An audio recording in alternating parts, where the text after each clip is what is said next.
Alright, now we're going to learn something about variables. You may or may not have used variables in math.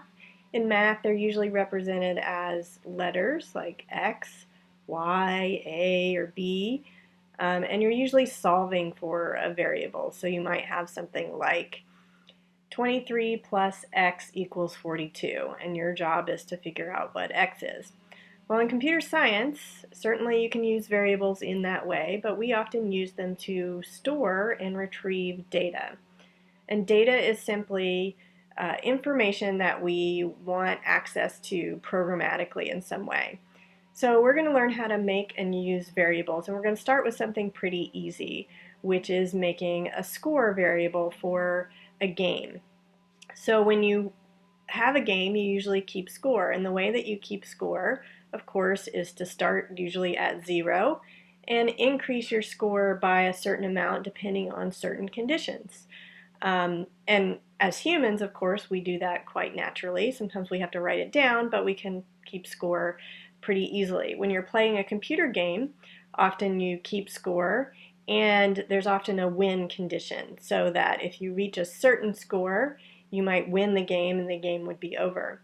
Or conversely, if you decrease your score down to 0 or into the negatives, then maybe you lose the game. Or sometimes you do that with lives. So we'll look at that as well. So let's start with score. And I'm in the data section right now. And I'm going to click on the button that says make a variable. You'll notice that there are no blocks here like we normally see when we're, say, under motion. However, some blocks are going to appear once we make our variable, and we're going to talk about lists a little bit later. So I'm going to make a variable, and in computer science you usually give your variable a name, and you usually give it a name that makes sense to you. So we don't usually use single letters like X, Y, A, and B the way that you do in math. Because in math, you don't necessarily need to remember what that letter is later. You solve for it and then you're done. You say A equals 42 and you're done. In computer science, we might need to access that information later. We might need to add to it. We might need to subtract from it. We might need to just print it on the screen. And when we're writing programs, we want to know what that variable is. So we usually give it a meaningful name. So in this case, I'm going to call it score, because I will absolutely know what that means. Now you have this option of for all sprites and for this sprite only. You might do that with something like lives, but for now we're going to have this apply to all sprites. Now I don't know if my game is going to have 50 sprites or 2 sprites or however many sprites, so for now I'm just going to leave it at for all sprites. So I'm going to click OK. And now you'll notice that some blocks have shown up, which is very cool. And you'll see that the score is showing up in the upper screen. And we actually have some show and hide options if you want to show the score, say, at the end of the game, or hide it at the beginning of the game. We're not going to worry about that for right now. So generally speaking, you're going to start out your game, of course, by setting the score to 0. And at some point along the way, you're going to change your score by however much. 1 is possible. Let's try 10. Now, I don't really have a game created here, but usually in a game you have some sort of condition. So we're going to have our bug move across the screen. And when our little bug gets to, let's say, the end of the screen, which is way over here at 240, but let's not make it that hard. Let's put it at maybe 200. When it gets to that point, this point on the screen, the score will go up by 10. Very simple condition. So we're going to move our bug by using the right arrow. I'm not going to bother, if you remember we did this in the last video, I'm not going to bother making all the conditions for this moving back to the left and forward to the right, since we're just going to do this quite simply. So when the right arrow is pressed, our bug's going to move forward a little bit, and when it gets to the end, we're going to change our score by 10. We're going to give it 10 points. So we want to, when it starts, we're going to use our flag for that to set our score to 0. And then we'll move the bug across the screen, and we need to figure out how to tell it to change the score by 10. So if you remember, we had these operators that we were going to use. So we could set our operator to equals. So we could say when the x coordinate of the bug is equal to 200. However, one of the things that is problematic about that, especially when you're moving, is suppose that 10 steps doesn't get you to exactly 200.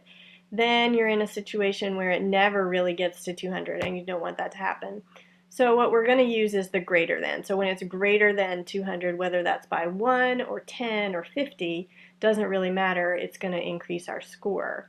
So I'm going to pull that over.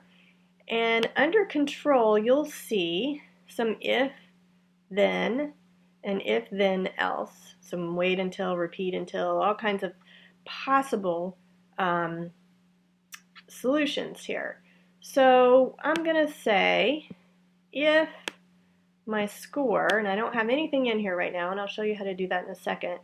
If my score is, or if my bug gets to this point, is greater than 200, then I want you to change the score by 10. So we're going to attach that here because we're going to have it check after it makes each move. It's going to say, okay, I've moved. Is my score greater than? Now we have a little bit of a problem with this because you'll see that it's going to be greater than 200 for quite a while, but that's something we could actually work out. But for now, we're going to keep it simple. So we need to figure out how to know if our bug is at 200. If you will notice, down here at the very, very bottom of our motion blocks, we have X position and Y position. And what we're most interested in here, of course, is our X position. So we can actually pick these up and drag it. It doesn't look like it. We can also, if we click the checkbox, it will tell us where our ladybug is right now. Right now it's at -154. I don't really care about having that display on the screen. So I'm going to take this X position and I'm going to drag it over here into my if statement. So now what it's going to do is it's going to check the X position of my ladybug, and then I'm going to type in here 200. So if it's greater than 200, then I want it to change the score. So let's see if that works. I'm going to move my ladybug across the screen. It's moving, moving, moving. So far nothing has happened. You can see the score appear at the top of the screen. Let's move it over here somewhere where we can see it a little bit better. So in theory, let's see, and I forgot my pen is down right now, so it's trailing a little pen. That's okay. So I don't know, it's actually, I can see on the screen here that it's at 186 approximately, or 112. And it's the center of the bug that has to get to greater than 200. So it might take it a minute. And as you can see, our score is now 30 because we've been greater than 200 for 3 steps. So the ladybug's at 226. So that's a little bit problematic. We probably wouldn't want that to happen in a real game, but it demonstrates how your if statement works and how you can create variables and do things to your variables. So we changed our score by 10. Some people like to get a little bit crazy and have their scores do things like if you get certain things, then you add things together. So you might add or multiply or divide or do something crazy to your score. I have had students in the past do things like have a timer and then their score is however many points they've gathered from collecting objects or whatever it might be, and multiplying that by the timer so that if you collect 5 objects and you do it in 10 seconds as opposed to 20 seconds, you actually get more points. So they actually divide, I think. Forget exactly how they did that. So you can do that. You can have your score, plop it into one of these things, and you can have the score plus, 3 for certain things, or maybe your score gets divided by 100 so that you have a percentage or something like that. Or maybe you multiply your score by the difficulty of the level, so maybe if you're on level 1, it gets multiplied by 10. So you could actually stick this in here. So this whole operator can be put in here so that you would change your score if it gets to the end here by whatever the score is at that point times 10.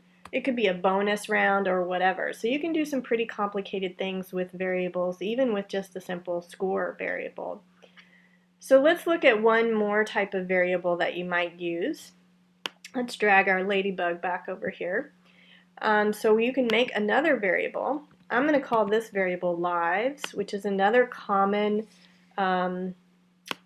variable for students to use in games. So lives generally starts at 3 or 4 or 5, right? So we're going to start our lives to 3. Now in this case, let's say when it gets to that point on the screen, we actually want the lives to decrease by 1.